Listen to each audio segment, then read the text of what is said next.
The Walthamstow and Leighton Marshes, as one of the last remaining expanses of River Valley marshland in northeast London, are something of a rarity. Unlike most common lands of pre-industrial England, these marshes survived the enclosure movement and the later suburban expansion of the city.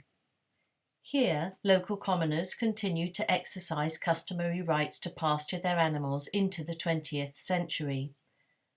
Now, however, these urban commons are managed parkland, held under public ownership, with commoners' rights extinguished. Yet arguably, the marshes still act as a commons, as a resource for citizens supporting their recreation in various guises.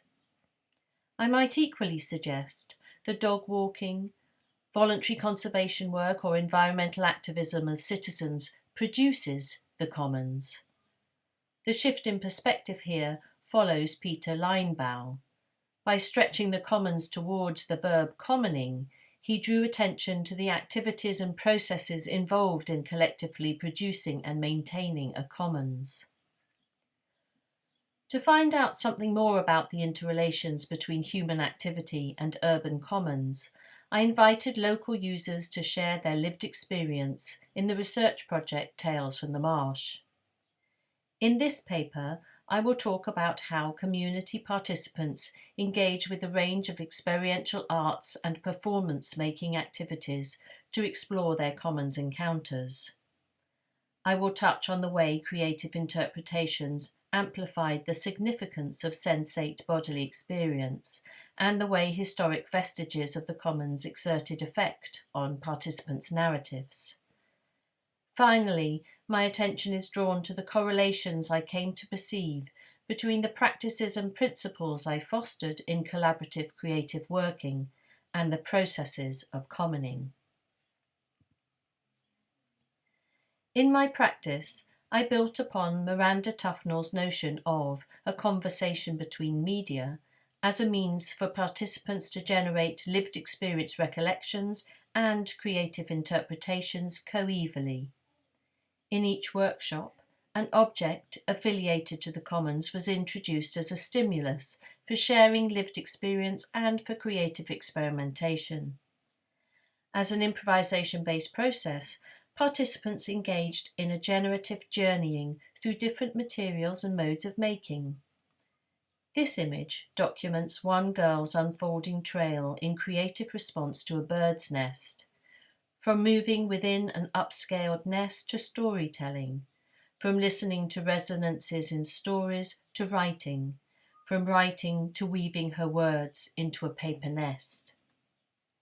The efficacy of the nest lay partly in its status as found object. It invited participants to link across to the common itself, but also in its sensate qualities, for the haptic encounter with the nest exerted effect on participants and the narratives they shared, which drew attention to the agency of the other than human.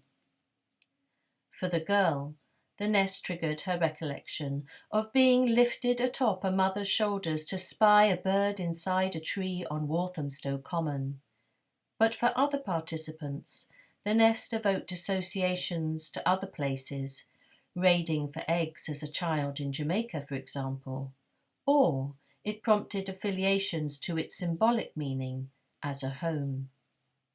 The openness of the object, then, invited disparate lived experience to come together in common, which co-stimulated thinking and discussion around broader issues, changing attitudes to ecological conservation or housing precarity, for example. The object proved a useful way to involve community participants who were not regular users of the marshes, which I believe is important for any consideration of the future of urban commons.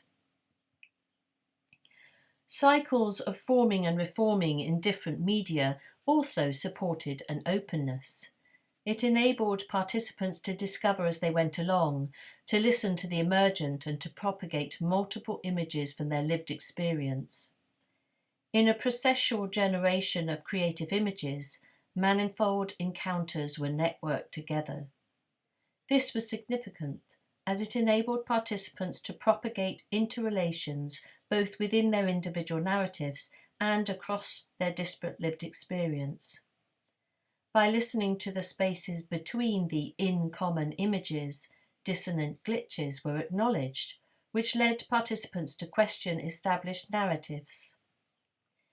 In a workshop with older adults, the group came to perceive their propensity to represent the common in overly positive and nostalgic ways, portraying how they wanted it to be rather than the actuality of their lived encounters.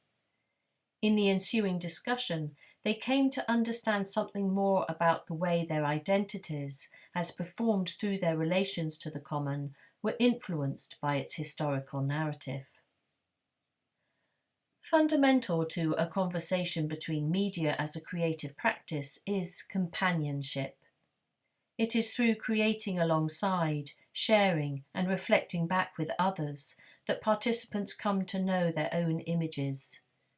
Because iterative making processes stretch listening beyond everyday purposive thinking to the sensate, affective, and imaginative, there was a necessity for participants to get to know their depictions. The process involved bringing participants together to collectively review images and to mutually generate meanings through cooperative reflection, inquiry, and discussion. In this reflective space, the placing of individual facets of experience into relation, or rather in common, fostered the capacity for participants to investigate broader social narratives. So, the dialogue around their nostalgic portrayals supported an instance of meaningful social reflexivity. In my creative practice, then, the repeated acts of communication, making, thinking, moving, feeling, and critiquing together generated a social common. For as community participants journeyed through their mutually informing trails of making and sense-making, they were also tacitly producing a set of values and practices for cooperative working, which was taken forward into performance-making. The shared interest in the common creation of a performance shifted attention from the sharing of individual experiences to the generation of a collective interpretation. In collaborative devising processes, where the cultural product is yet to come, participants' engagement is motivated by the potentiality of their cooperation, anticipating a stretching beyond individual authorship. Moreover, if artists aim to facilitate participatory practice, it is important to acknowledge their own motivations and how these manifest in their roles as stewards, initiating and feeding the collaboration. I paid attention to what applied theatre theorist Alison Jeffers terms the informal barter of different regimes of knowledge. On the one hand, I could not have created the performance without the lived experience authority of the community participants, bringing ideas, stories, and images based on the shape of their lives. On the other hand, the community participants made recourse to my professional expertise to craft their stories, offering insight into theatrical forms and techniques. One of the theatrical techniques I offered was the dramatic metaphor as a form of creative interpretation. Where the reenactment of lived experience tends to solidify narrative, sense-making through dramatic metaphor offered the possibility for participants to generate multifarious and nuanced readings. Because the creative metaphor acts as an invitation to thought, it does not prescribe the type of association in advance, but unfolds in a web-like network of associations. It acts as a commons. Thus, one participant proposed the metaphor broken promises to be written on tiles, which he related to the council reneging on commitments not to build on public green land. But in a process of cooperative, generative interpretation, the metaphor propagated multiple affiliations. Tiles became smashed china animals linking across to habitat loss. A child operated a digger while narratives of protest against London 2012 Olympic building on Leighton Common played out. An archaeologist carefully dusted the shards, enacting care, but after the event. These interrelations, I propose, emerged into the spaces opened up by the metaphor, which resonated with different facets of participants' lived experience.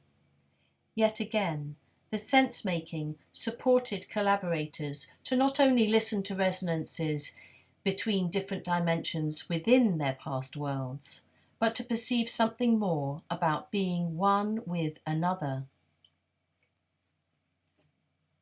Listening to this example, it is evident that creating in common produced a plurality of ideas, images, stories and gestures, which in turn called for mediation through the collaborative encounter.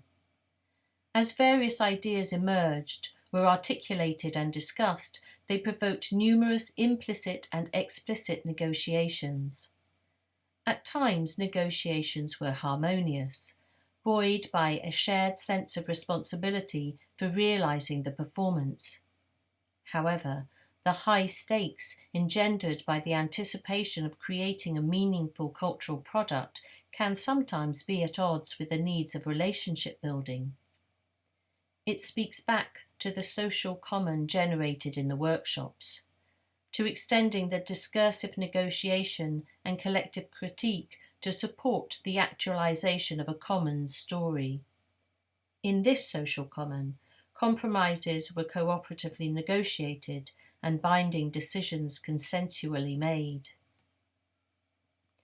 One significant negotiation resounded in relation to a shared cause, to communicate the significance of the Walthamstow and Leighton Commons for citizens as a precursor to protecting it in the future.